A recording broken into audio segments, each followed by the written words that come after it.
kokią klaidą padariau pradžioj, neatsivežiau pakankamai didelių daiktų. Man atrodė, kas to dildo reikia. Čia kokį dydį mes kalbam, parodykit. Apimtis, dydis toks, vėl dydžio ten kiek panaudoja, nežinau, 10-20 cm, bet apimtis tai būna, oho. Bet čia jau tokie ne apie žmonės, net. Čia jau žinok, net nežinau, ką pasakyti. Aš neturiu irgi komentarų. Sako, pradėt gerą vibratorių. Taip, prašėt ir pardaviau, tai kur bėda. Aš jį padovanojau savo draugai, jį išbandė, pagalvojo ir mane iš namų išmetė. Sakė, aš turiu tokį daiktą, ką man turi reikalingas? Žvaigždutė suaugusiam. Šlapė. Merginos pasirūpino. Supratau. Aš paskui su juo dar pasikalbėsiu. Palikite. Tai čia, žodžiu, atitinka lietuvišką frazę nepisk man proto. Arba jeigu nori papist protą, tai imk. Tai imk šitą. Oblė.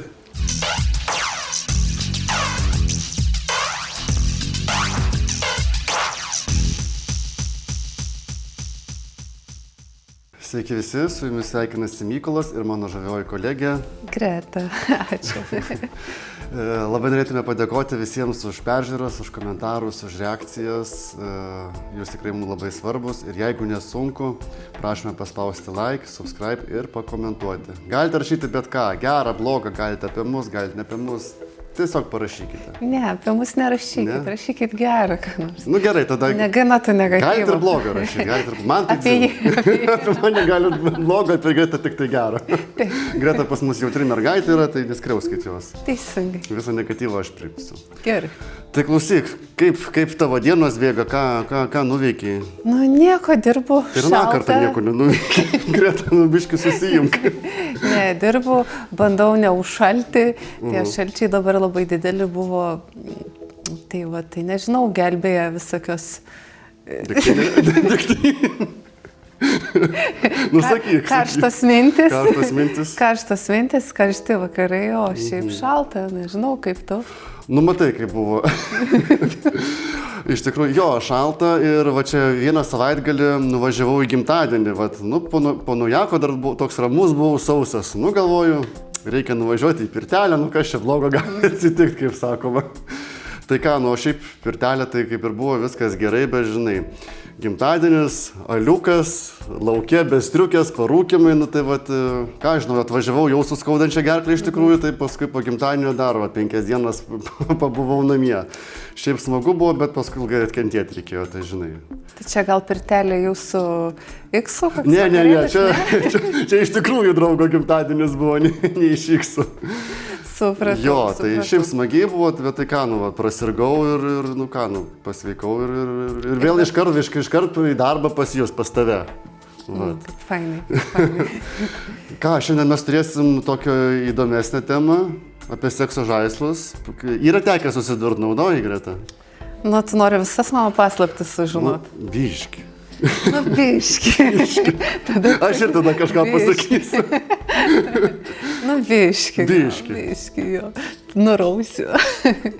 Nu, taip, nu gal yra tekę, bet pasakyčiau, aš gal dar netradau savęs. Netradai savo žaislo. Jo, aš už tą tokį tikrą, už tikrumą. Jo, žinok, pas mane tai panašiai, šiaip lubrikantas tai visą laiką yra geras dalykas, bet čia turbūt nesiskaito kaip sekso žaislas, jo? Ne, čia kosmetika.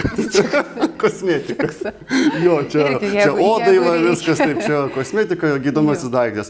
O šiaip ką, žinau, nu yra ten pas mane ten tų penio žiedų, bet esu naudojęs, bet tai taip, aš tai ten kažkokio stebuklo labai didelio nepajaučiau ir šiaip mano nuomonė, kad sekso žaislai gal labiau jie moterims skirti negu vyram, daugiau, aišku, yra ir tiem, bet... Yra ir tiem, aš nežinau, sunku pakomentuoti, kaip ten vyrui pojūtis, žinai, ten yra tokių specialiai vyram, kur moteris ten nieko su jo nepabandys. Nu, aišku, vyrai moterų tai gali pabandyti. Nu, čia jau ėjimas prieš Dievą. Bet šiais laikais sako normalu, tai...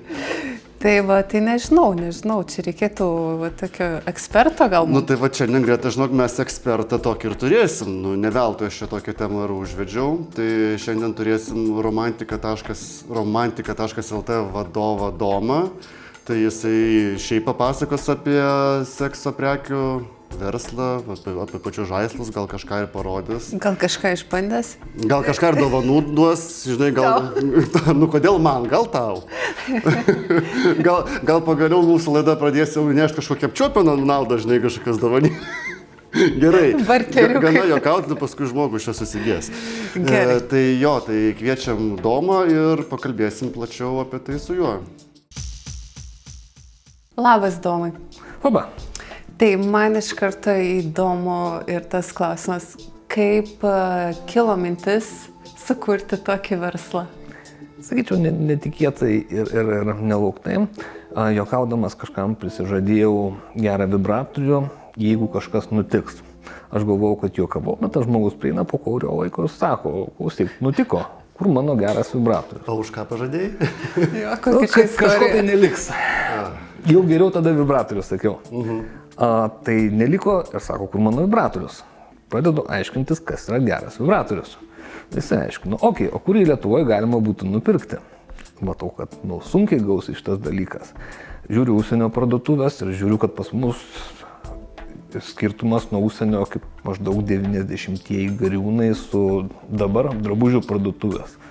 Ir kilo mintis, o kodėl Lietuvą neatvežus naujos koncepcijos, ne sekšopo, o tvarkingos parduotuvės normaliems žmonėms, kokios yra daugiau mažiau visame civilizuotam pasaulyje. Nekinietiško šūdo, žodžiu. O kelinti metai čia buvo? Tai buvo 2000, kokie, aš galvoju, 10 metų atgal, tai kokie 15, 16. Čia vieni iš pirmų Lietuvoje buvo, ar jau buvo kažkas? Tuo metu buvo vieni tokie stipresni konkurentai, vieni kiti dar tokie, sakykime, silpnesni, kurių nebeliko, bet konkurencijos jau šiek tiek buvo. Bet visi kažkaip užstrigę sekšopo lygiai, kad tai kažkas tai raudono, kažkas negražaus, prekės beveik visos vadinamosiom porno pakuotėm, kur, sakykime, yra daiktas skirtas moteriai, o ant pakuotės moteriškiai iš 90-ųjų įsiskėtus, toks vaizdelis šiaip kaip ir prekė gera, bet pakuotė, ne. Gal kažkam gražu? Gal kažkam gražu, gal kažkam tai reikia. Gerbėjas. Aš gerbėjas, aš. Bet akivaizdžiai matėsi, kad visgi užsienį jau yra viskas paėję gerokai į priekį. Taip, yra dar šiek tiek rinkos ir šitos, Vokietijoje, kuri konservatyvesnė, bet jau viskas pavažiavė iki tokio normalumo. Tai yra tiesiog prekės gyvenimo sričiai, kurią mes visi turim, bet apie kurią nešnekam. Ir tiek, taip paprastai. Ir ar buvo sunku įvesti tai į rinką? Nes vis tiek prieš 10 metų dar lietuviai gal kitokie buvo? Lietuviai nebuvo kitokie, sakyčiau, lietuviai labiau užaugo ir atsirado daugiau jaunesniosios kartos. Įvedimas buvo ganėtinai lengvas, nes tai buvo gana šviežia idėja, konkurentai vis dar kapanojasi savo tuose porno pakuotėse, o mes atėjom ir sakom, žiūrėkit, gražu, paprasta, pirkit, viskas vietoje, greitai siūsim, greitai aptarnausim. Įėjimas buvo tikrai lengvas, bet kai aš pradėjau daryti tą projektą, iki pat starto niekam apie jį nepasakojau.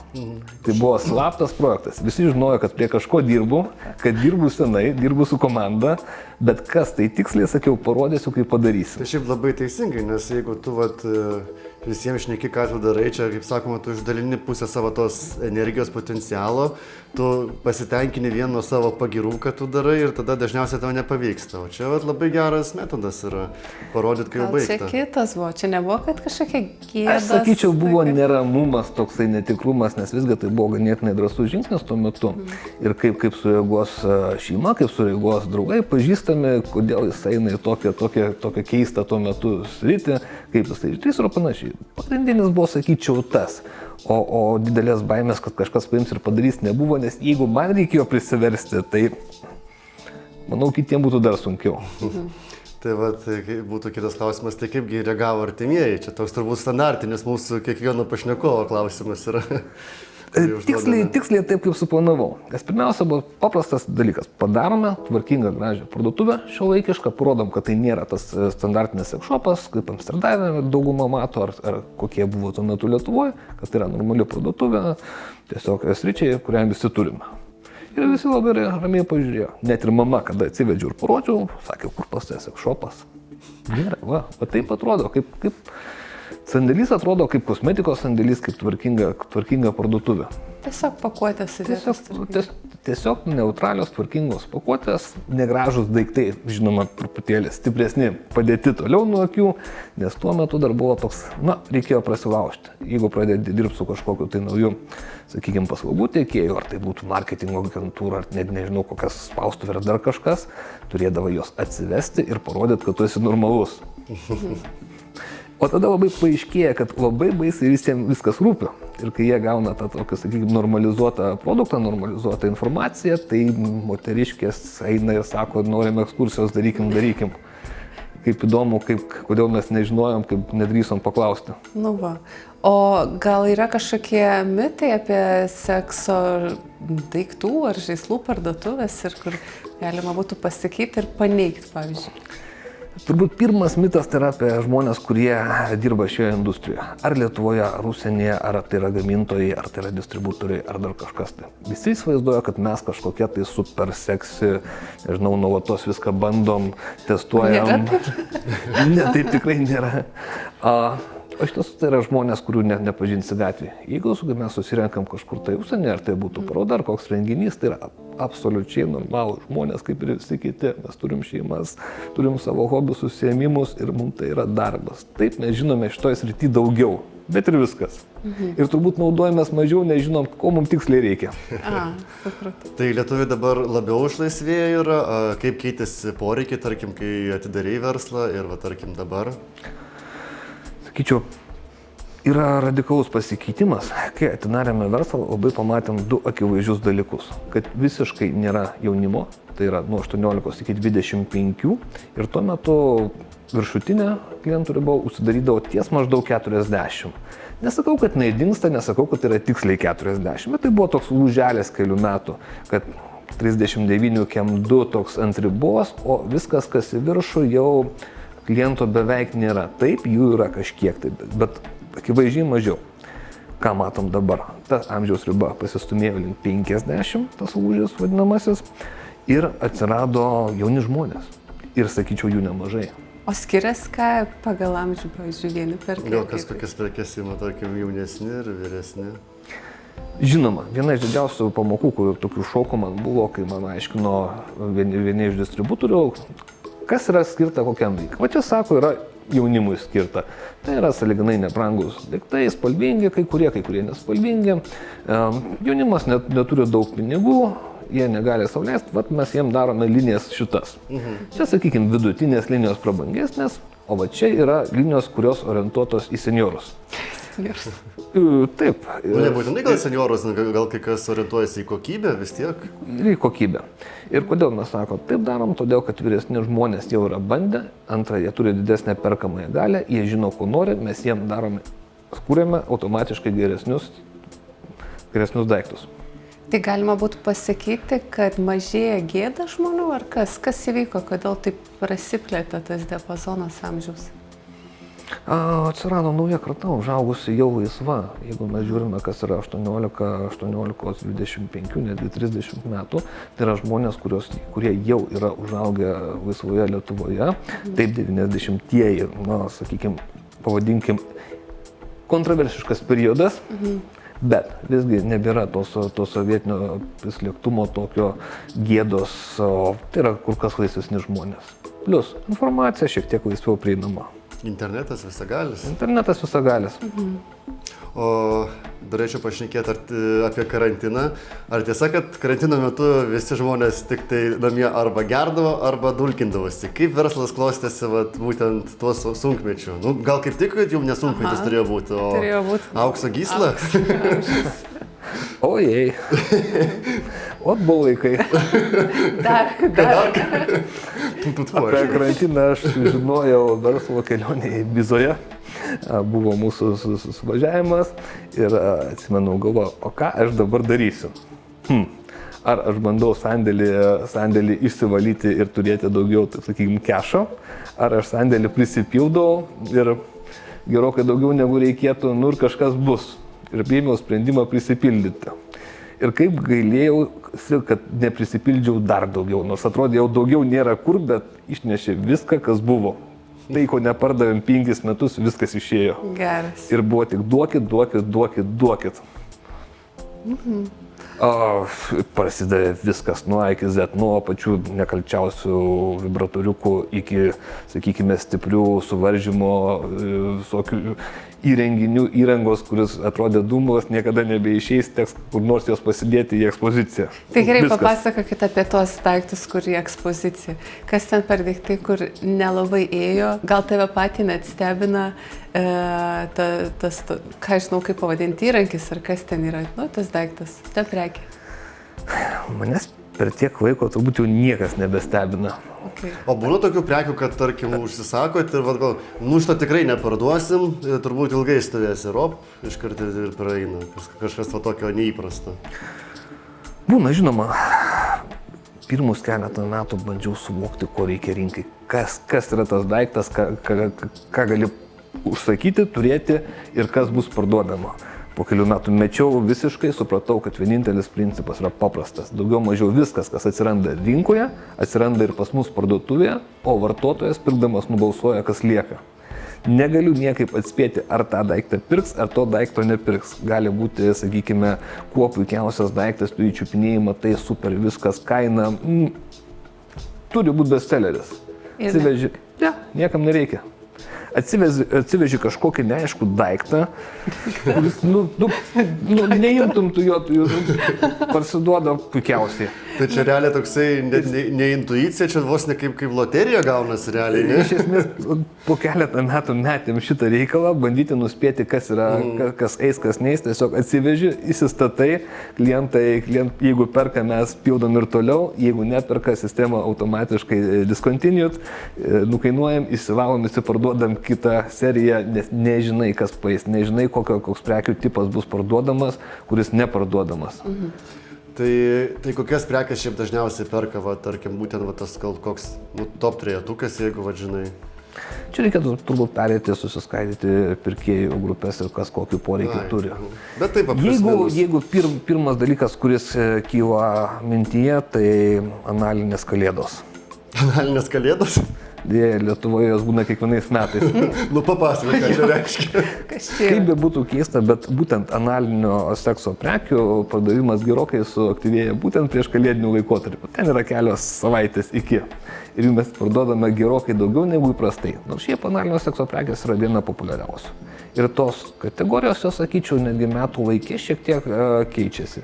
Vienu metu yra populiaresni vibratoriai ir stimuliatoriai, kitu metu gali populiaresnė būti, tarkim, seksuali apranga arba erotinė apranga, kitu momentu lubrikantai, intymi kosmetika. Tai priklauso nuo sezono. Lubrikantas visgi kosmetika, nes sekso žaislas. Lubrikantas oficialiai yra kosmetika. Ir jisai tvarkomas ir, sakykime, apskaitomas ir jam reikalavimai yra kaip kosmetikai. Supratau.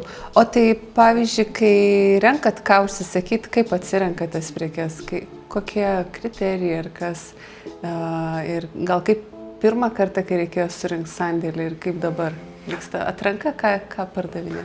Gal suskaidysiu klausimą į dvi. Atsakysiu, kaip bandėm formuoti asortimentą, kas pavyko, kas nepavyko. Žinoma, bandėm pasižiūrėti, kokie asortimentai yra užsienyje, kokie yra Lietuva ir pabandyti sukompiliuoti kažką tai savo. Tai pasimėm ir, sakyčiau, pataikėm daugiau, mažiau neblogai, įskyrus, kad atrodė, reikia pasimti prekių tokių nebrangesnių, kur yra pas tiekėjus arba gamintojus nukainuotos. Jos nebrangios, atrodo su jais viskas gerai ir mes jų nemažai atsivežėm. Ir supratom, kad to daugiau nedarysim.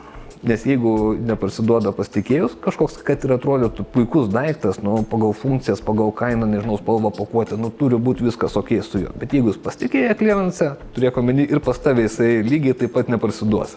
Stebuklų nėra. Mes tikrai kardinaliai nesiskiriam nuo vakarų Europos. Kokią klaidą padariau pradžioj? Neatsivežiau pakankamai didelių daiktų. Man atrodė, kas to dildo reikia, kur, kaip suvenyrą galbūt tu jį gali panaudoti. Interjero detalė vargu. Jo, kaip interjero detalę gali padovanoti, tarkime, direktoriui, kad jis suprastų, kas jis per daiktas. O praktinio panaudojimo nemačiau. Bet man sakė, žiūrėk, Domai, sako, ką turi suprasti? Nesigilink, ką su tais daiktais daro, turėk omeny, kad jos perka ir vis prašo didesnių. baigti. Žmonės plečiasi. Nu, negali būti. Nu, aš išklausiau, praeina metai kiti ir aš pas tiekėjus ir gamintojus sakau didesnių. Tai buvo, kad sakė, nebeturim tokio dydžio. Dabar daėjo, kad jau kai kurie sunku pakelti, ką su jais daro, jau nežinau, bet jau nebe taip perka tos didžiosios, bet būtent didelį dildo, tai yra toks dalykas. Tai čia kokį dydį mes kalbam, parodykit. Apimtis, dydis toks, nu vėl, dydžio ten kiek panaudoja, nežinau, 10-20 cm, bet apimtis tai būna, oho. Nu tai ranka, tai čia pažengusių reikalai. Okay. Nu jo. O klausyk, o kas daugiau perka, ar vyrai ir moteris? Čia šiaip ne viena apie didelis daiktas.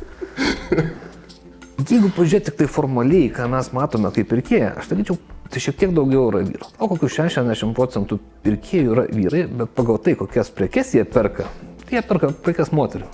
Ir aš manau, kad nemažai yra vyrui duodama užduotis paimti ir sutvarkyti ir nupirkti. Arba vyras perka savo iniciatyvą. Visgi visa mūsų industrija, visas sritis yra orientuota į moteris. Vyrai tenais yra kaip našlaičiai, jiem yra šiek tiek masturbatorių, gal prostatos masažuoklių ar kažko panašaus, bet didžioji dalis prekių yra skirta moteriai. Taip ir turi būti. Ir prieš 2 metus, šnekant su vienu didžiausių Europos gamintojų, sakė, Domai, žinok, dabar bus nauja banga. Moterų rinką mes užpildėme, visos viską turi, nebeatsinaujina taip dažnai, kaip norėtume, ten nieko padaryti negalim, dabar darysime, kad vyrai, kiekvienas vyras namie turėtų. Ok, pažiūrėsim, kaip jums seksis. Realiai nėra poreikio vyram, taip gali būti masturbatorius kažkoks, tai gali būti automatinis prostatos masažuoklis, bet daugiau, rankos yra. Nu vis tiek vyram paprasčiau negu moteriai. Taip, tai dėl to ir sakau, tai moterim. Nėra, sakykime, rinkos ir paklausos. Aha. O tai ar vis dar tokia nuomonė yra, kad sekso prekės yra tik vyresniems žmonėms? Čia tokia nuomonė, ar, sakykime, ar nusistatymas? Kaip ir apkalbėjom? Tai vėl nespėjom iki galo pasiskaidyti, kokiais tikslais perka ir kokias problemas žmonės sprendžia. Taip. Būtinai problemas čia? Gerai, tada pereikime per pirkėjų grupės, bus aiškiau. Nuo pagrindų. Skaičiu yra kokios 3-4 pagrindinės pirkėjų grupės. Pirma, tai yra vidutinio amžiaus poros, kokia 25, 5 kažkur tai, kurios ieško savo seksualinio gyvenimo paįvairinimo. Ar kažkokių nedidelių pagerinimų, ar tiesiog, kažko tai dadėti. Nes, partneris, visgi, taip turiu tokį sulyginimą, yra kaip patiekalas, kurį valgai kasdieną. Koks geras ta patiekalas bebūtų, po 10-20 metų, bent šakutė kita. Bent šakutė, tai yra tie prieskoniai, ta šakutė kita, kad jisai šiek tiek, sakykime, atsinaujintų. Ar kažkaip šiek tiek, kad būtų smagiau. Kita grupė tai yra žmonės, kurie sprendžia problemas. Tai gali būti tos pačios poros, kur, sakykime, turi kažkokių bėdų. Ar tai būtų per greita ejakuliacija, tai yra per trumpas lytinis aktas, ar tai būtų moteris nepasiekia orgazmo ir yra priemonės produktai, kurie būtent tai padeda padėti. Tai jie yra veiksmingi. Jeigu yra per greitą ejakuliaciją, tai yra vėlgi kosmetika, kuri šiek tiek nujautrina penis ir užtrunka lytinis aktas ilgiau, galbūt to užtenka. Jeigu to neužtenka, tai visada galima pridėti kažkokį vibruojantį gerą daiktą, ir orgazmas bus neišvengiamas. Čia kaip tų kardu. Geras daiktas plus klitoris lygu orgazmas. Kitaip nebūna. O žiūrėk, romantika tai neturi fizinės parduotuvės, kaip minėjai, bet vis tiek turbūt pasitaiko tokių keistesnių klientų, arba prie pilnatį, ar šiaip kokių iškrypėlių, gal paskambina, parašo laiškų, kokių keistesnių. Sakyčiau, kad tie tokie pilnaties klientai, tai jie kaip fonas, jų net nebepastebi. O tokių įdomesnių, žinoma, visada... Savo klientų mes per pilnatį, kiekvieną pilnatį pastebim ir skambučių būna, ir emailų tokių įdomesnių. Papasakos. Dabar čia reikia, atsimint, bet, šiaip nuo A iki Z ten būna, ir kad atvažiuos ir dantis išdaužys, ten suraskit man meilužę, ten dar kažkas, Žinoma, ir aš šitas pilnatėlė visada šiek tiek atsispindi, bet mes tiek pripratę, kad jau žinom, kad kaip foninis triukšmas tiesiog tai būna.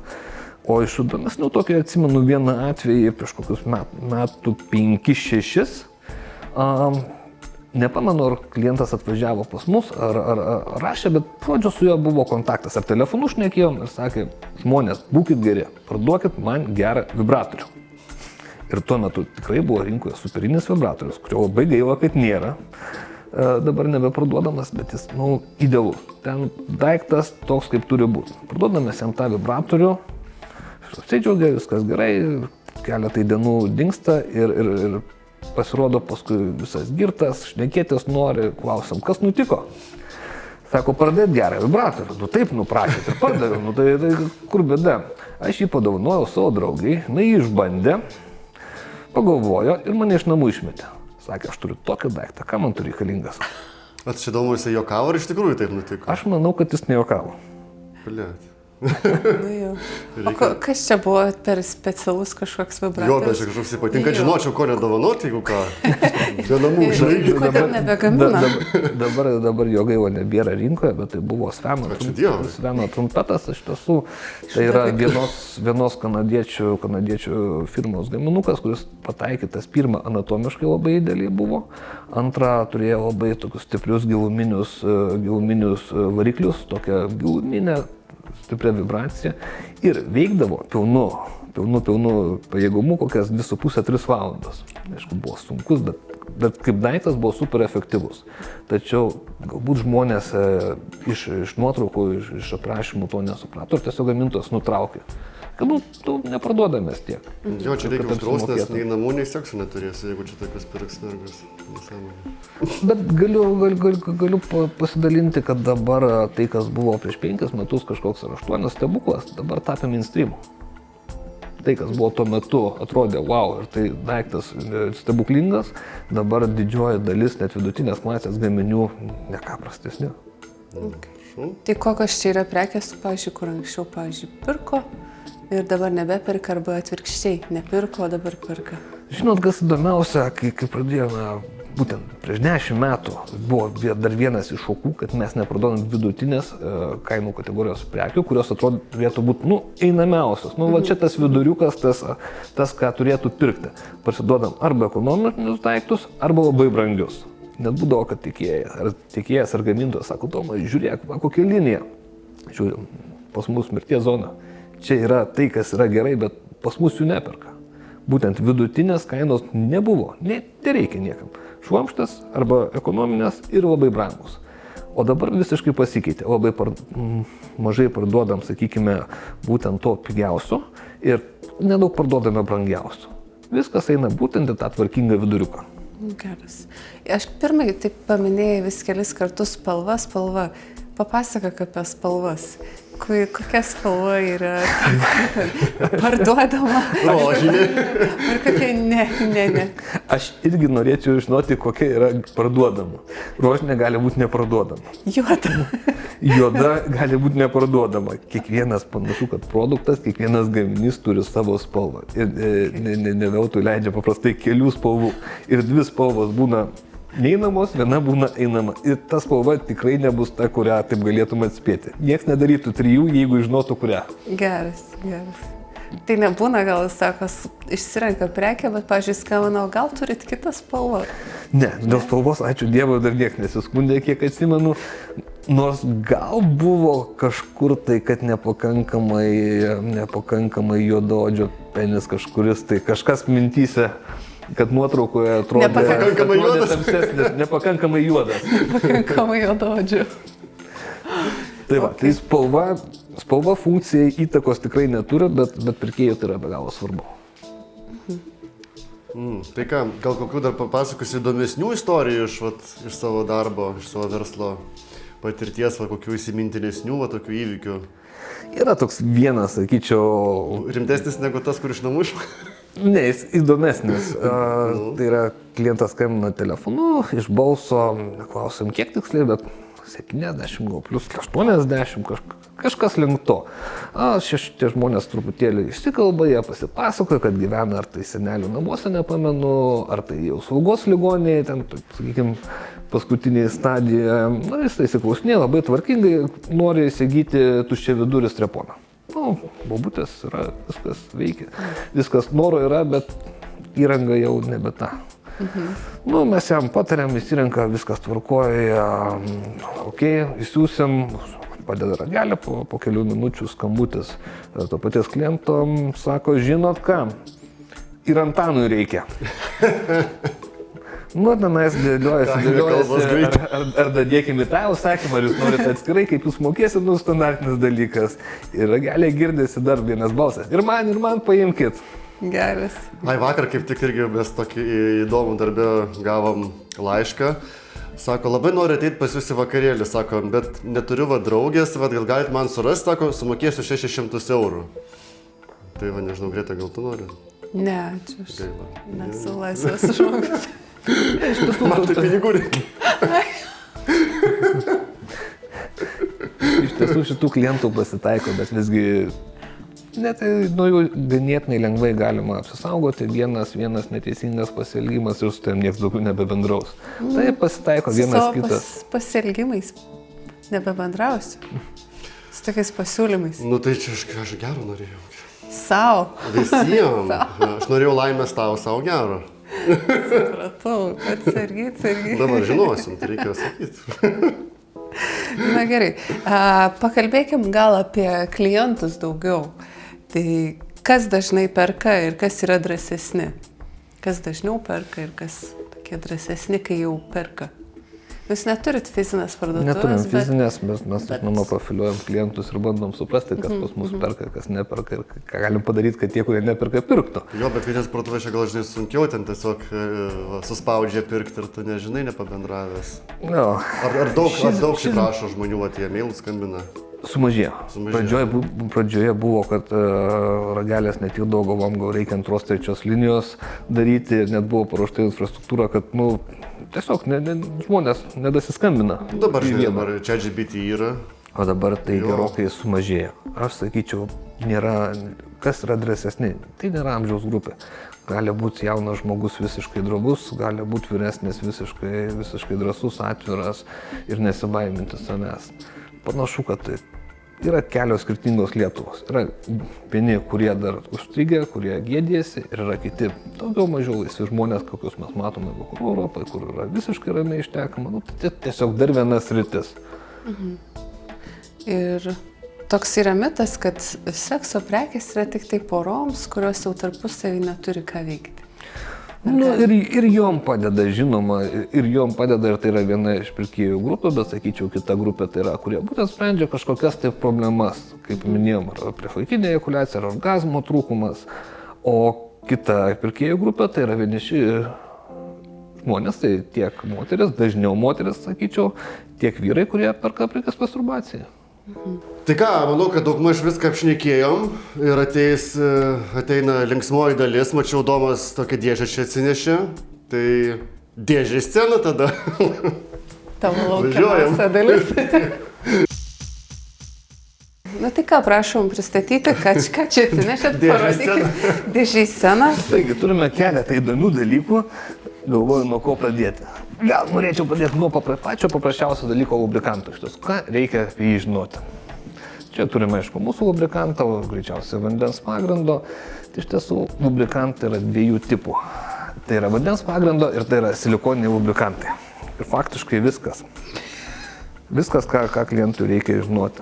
Tai kuo jie tada skiriasi? Vienintelis skirtumas tarp silikono ir vandens, kad silikono pagrindo lubrikanto nereikia taip dažnai atnaujinti. Vandens pagrindo yra visgi vanduo pagrindas ir jisai patekęs ant odos išdžiūsta per kažkurį laiką. Reikia truputėlį arba vandens, ar papildomai lubrikanto, kad jį veiktų. Visi lubrikantai tinka viskam. Nėra analinių lubrikantų, nėra oralinių. Aš tokia Bet yra kategorijos ir oralinis, ir analinis. Žinoma, aš čia labiau toks marketingas. Žinoma, aš jums su malonu parduočiau vieną lubrikantą įprastam seksui, vieną masturbacijai, vieną analiniam seksui ir dar vieną su žaislais. Bet oraliai tai yra vienas ir tas pats dalykas. Šiek tiek skirtingoje pakuotėje. Tarkime, vienas žinomas gamintojas turi apie 30 skirtingų produktų, bet turi 4 ar 5 formulės. Ir pilsto į skirtingus buteliukus ir pardavinėja, va čia moteriam, čia analinis, čia su žaislais. Vyram irgi yra? Čia vyram, taip žinoma. Specialus vyram. Tai va, apie lubrikantą. Lubrikantas yra lubrikantas. Vienintelis pasirinkimas. Nepamainomas dalykas. Taip.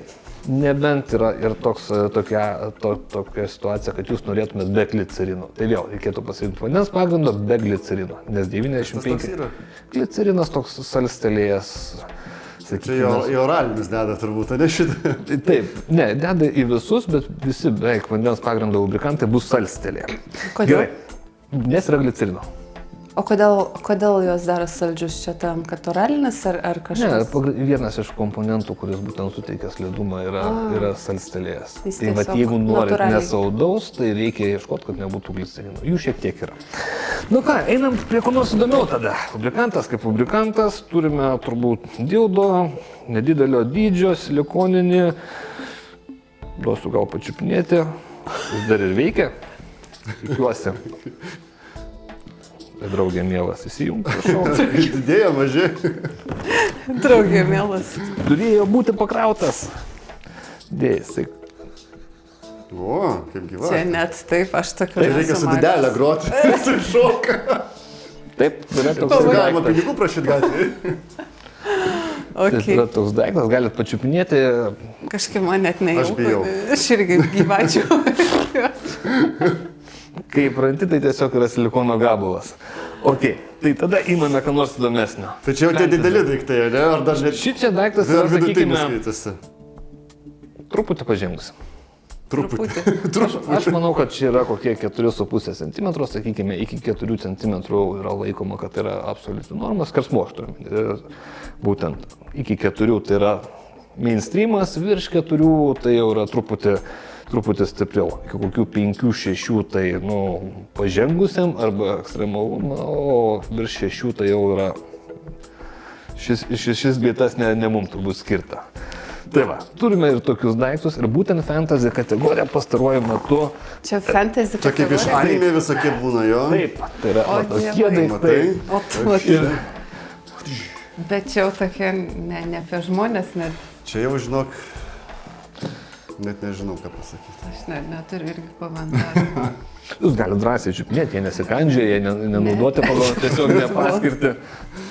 Man šitas primena kaip- mikrofoną tiesiog. Čia va kaip ateivė. Reikės mums, kai bus kitą kartą paroda, va ant tokio mikrofono. Kai prie jūros palangos žmonės kalbins. Jo, ir taip, aš esu mačiusi iš tikrųjų, iš pradžių pirmą klausimą su mikrofonu, o po to antrą, taip ir žmonės nematai, ką kalba. Bet jis koks sunkus, ta prasme, čia kaip hantelis Geras daiktas. Turi kilogramų. būt sunkus. Nu jo. Čia kokie 2 kilogramai atrodo. Nu, kilas tai tikrai yra. Greitai. Geras daiktas turi būti sunkus. Taip, geras daiktas turi būti sunkus. Čia kitas įdomus daiktas. Bet čia tokie intensyvūs. Nedrasiai už apačios, kad neišžįstų. Aš viršų tau palikau. Prašom drąsiai, nesikandžiai. Palies greta, nu čia dabar. Elektroninė krata. Jo turbūt net neitų sustabdyti. Nu, okei. Pabandykime jį dabar pagauti ir sustabdyti. Bet jie čia tokie prilimpantis yra. O, taip. ne. Faktiškai. Visą stalą gali nuplėsti. Nu gerai, tai juos prisilipina kur? Prie lovos, tai jis neprikibs. Prie sienos galima. Tik plytelės išplėš. Čia, iš tiesų, plytelė neišplės. Dar taip nebuvo. Viena didžiausių problemų, kad žmonės bando lipinti prie baldų, prie nelygių paviršių, sako, blogai veikia. Reikia lygaus paviršiaus. Tai ar dušo senelės, ar lygios plytelės, ar kažko tai panašaus. Nes jie, kai prisilipina, jų nebenuimsi. Tai reikia plytelį į lovą atsinešti. Nu, irgi variantas. Arba specialaus kokio nors baldo, kuris būtent tam skirtas. Taip, ką turime toliau? O, turime labai praktinį daiktą. Galėsiu jums Čia už bausmę.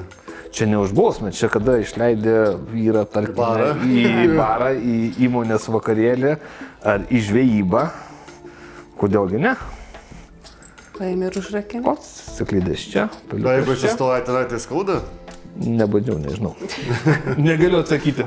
Man atrodo, jau taip neišeitų gal. Bet aš manau, kad gal ir Nebūtų labai patogu. Gerai, čia populiari prekė, ar Deja, bet taip. Taip, tai yra viena iš populiaresnių prekių. Bet gal čia kaip prikola kokia. Visokius merko, kuris dar, bet gal ir naudoja šiaip praktiškai. Aš mačiau kažkam serialę, kažkoks vyras buvo. Yra tikrai prekių, kurios yra skirtos kaip aukštas prikolas, bet šita prekė nėra, o perka būtent tokias rimtas. Irgi koks sunkus. Tai čia to prasme... Liūdnas. Liūdnas. Nu jau, įdomus. Rakčiuką tik tai čia štai viskas. O su bulgarkė nenupjausi, bet paskui gali pats savo save. Bet Galima Pavojinga, bandyti, reikia kaip tai turėti- atrodytų. vienas svečias mūsų su bulgarkė turi. Ai, taip, tų galima. įgūdžių. Bet jis savo pilvą pjausto. Taip. Pjausto, supratau. Ok. Standartinis daiktas vyram turbūt Žibintuvėlis. Žibintuvėlis toks, kad nesimatytų, jie net ir Taip, pavadinimas. ir yra. vadinasi flashlight. Flashlightas. Aš žinau šitos. Ok. Nežinau. Galim pačiupinėti, tai yra paprastai būna, kuo jie skiriasi nuo kitų, kad tai, ką matote, yra atlieta nuo kažkokios tai žvaigždutės suaugusiam. Šlapė.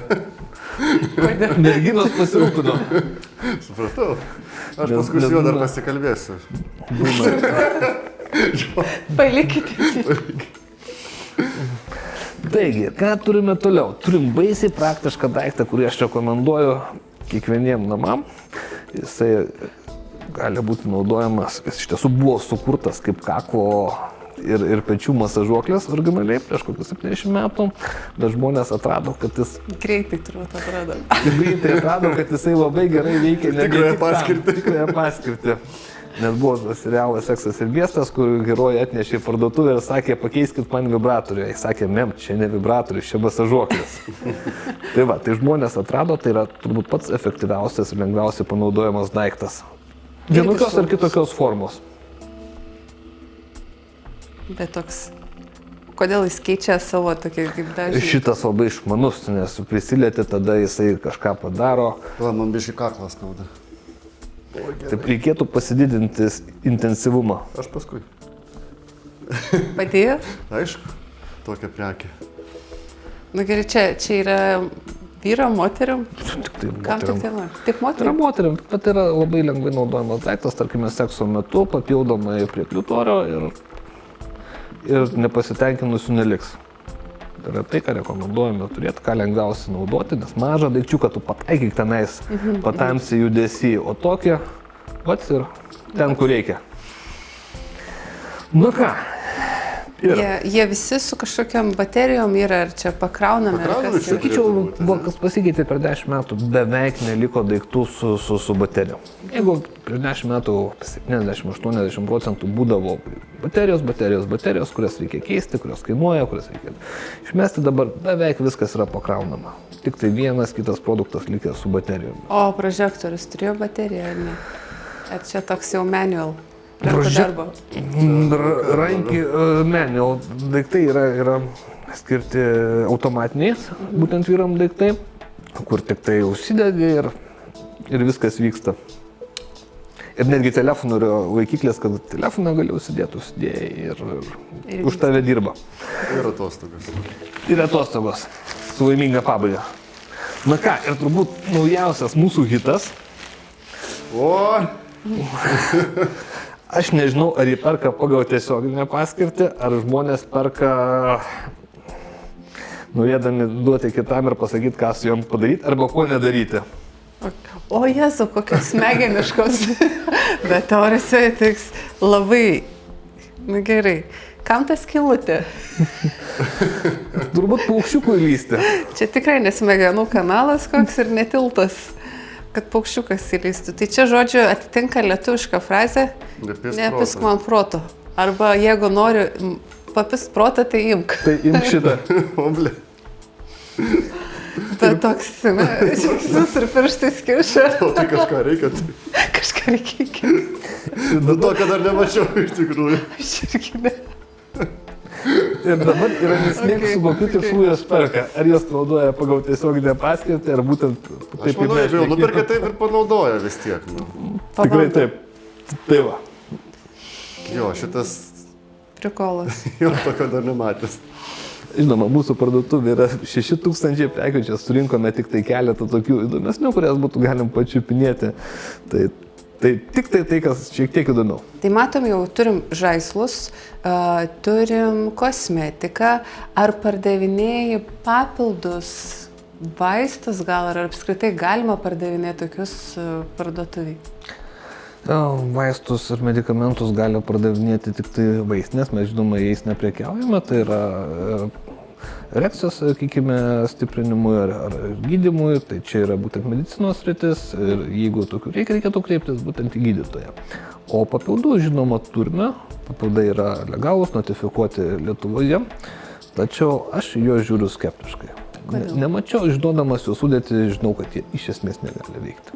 Atsimenu vieną atvejį, kai tiekėjas atsiuntė dėžutę, gražiai pakuotą, bus naujas papildas, veikia 100%, va pavyzdžiai, va pagrindimas su gydytojais, su viskuo, tikrai bus gerai. Pasižiūriu, paskaitau, parodau kolektyvui, sakau, žiūrėkit, koks daiktas yra. Aš pasiaukosiu. Nebuvo reakcija būtent stiprinti, sukelti. Sakau, aš pasiaukosiu vardan darbo, mokslo tikslais, išbandysim šitą papildą ant manęs. Kolektyvas sako, lektoriau gal nereikia. Okei, reikia, jeigu ką, aš susitvarkysiu su savim kaip nors. Sakė, kad veiks, vadinasi veikia. Žinoma, išgeriu dvigubą dozę, negu rekomenduojama, kad jau užtikrintai būtų ten parašyta, kad turi praeiti minučių 15-20, neatsimenu kiek, viskas taip gražiai sudėliota. Ir lygiai nieko. Praeina dar ir lygiai nieko. Pasirodo, tikrai neveikia. O kodėl aš buvau toksai drąsus? Todėl, kad aš paskaičiau sudėtį ir matau ženšenis, imbieras, dar kažkas tokio. Realiai šiaip vitaminai sveikatai. Tai yra iš esmės vitaminai. Žinoma, jeigu jūs tikite, kad jūs kažko išgeręs jausitės geriau, ar erekcija bus stipresnė, ar seksualinis potraukis, bandykit, naudokit, gal jums padeda. Nes man žinau, kažkoks draugelis pamenu sakė, va čia toks yra labai geras, va jeigu būnu girtas, va žolelių tokia tabletė, šaunu ir va čia jam stovi viskas gerai. Tai va gal placebo efektas toks. Būtent, placebo efekto nieks nešaukia, jeigu žmogus tiki, tai kodėl ne. Lygiai tas pats kaip su feromoniniais kvepalais. Nemačiau nei vieno tyrimo, kurie sakytų, kad jie iš tiesų veikia. Bet jeigu žmogus pasikvepina tais feromoniniais kvepalais, jisai jaučiasi patrauklesnis, drąsesnis, žinoma, nuėjęs į klubą ar kažkur, jis turės kur kas didesnę sėkmę negu nepasikvepinęs. Jis tiesiog daugiau pasitikės. Jisai pasitikės savimi, daugiau bendraus ir žinoma, rezultatas bus geresnis. Geras. Supratau.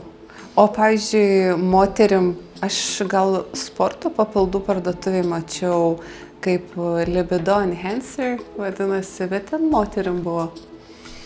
Nežinau, nei vieno veikiančio. Labai norėčiau sužinoti, nors vieną tikrai veikianti. Pasakykit ir man. Tai ką, labai ačiū tau, Domai, kad atvykai pas mus, kad parodai tiek visokių čia įmantrybių. Įdomybių. Tiesą pasakius, buvo tokių, kur aš nemačiau. Tai užeikit visi, pasižiūrėkit, įsigykit. Tai pabaigai, ką norėtum palinkėti savo, norėjau sakyti, žiūrovam, pirkėjam, klientam? Lietuviam. Lietuviam, jo, ką norėtum palinkėti? Norėčiau palinkėti, kad lietuviai apie seksą ir intymų gyvenimą šnekėtų taip pat lengvai, kaip šneka ir atvirai, kaip apie krepšinį, politiką arba bet kokią kitą temą.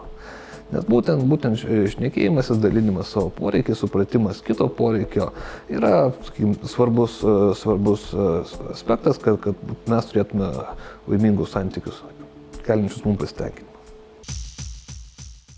Vis dar laukiam klausimų seksologui, ar šiaip kokių norit parašyti laiškų, tai tikrai anonimiškai paskaitysim, pabandysim spręsti jūsų problemą ar ne problemą, gal kažką patarsim. Tai rašykit į pokalbį @pažintys xxx.com ir pasimatysime už savaitės. Ate.